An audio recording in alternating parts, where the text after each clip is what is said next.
Additional details of what transpired behind closed doors at the National Executive Committee meeting of the All Progressives Congress on Tuesday have emerged. It was gathered on Wednesday that Buhari's remarks before the meeting went into the closed session generated tension among NEC members. One of NEC members, who spoke to The Punch on condition of anonymity, said, "The session became rowdy at some point when members of NEC shouted down the chief whip of the House of Representatives, Alhassa, for saying there was no need to debate the issue since the president had spoken. The noise was so much that security details of the president stepped into the hall as a precautionary measure."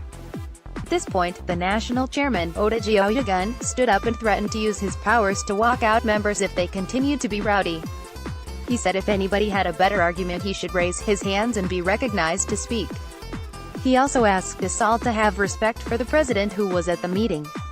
The source explained that earlier, the party's national legal advisor, Buhari, had tried to dismiss the constitutional queries raised by the president on the 10-year elongation.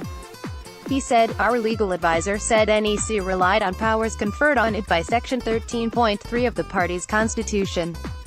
He argued that the president's position was sub judice because the matter was already in court.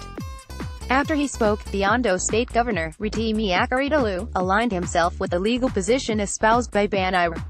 The source explained that the Ondo State Governor added that the decision was subjected to a vote with 104 members voting in favor and 4 against the decision.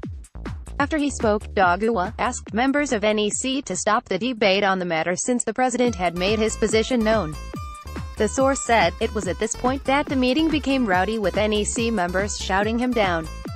This prompted security details attached to the president to rush into the meeting room to prevent a security breach." According to the party source, the president's decision took everybody by surprise. He said, "I must say, it was a civilian equivalent of a coup. We attended the National Caucus meeting at the presidential villa on Monday and the president did not give us any hint about his new position because he was part of the last NEC meeting where the decision to extend NWC's tenure was taken. Some of us felt betrayed because this is not how to treat party leaders."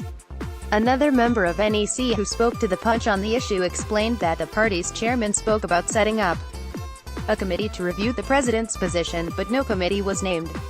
The source, who is also a member of the party's NWC, said, after tempers cooled down, the vice president, Yemi Osinbajo, spoke.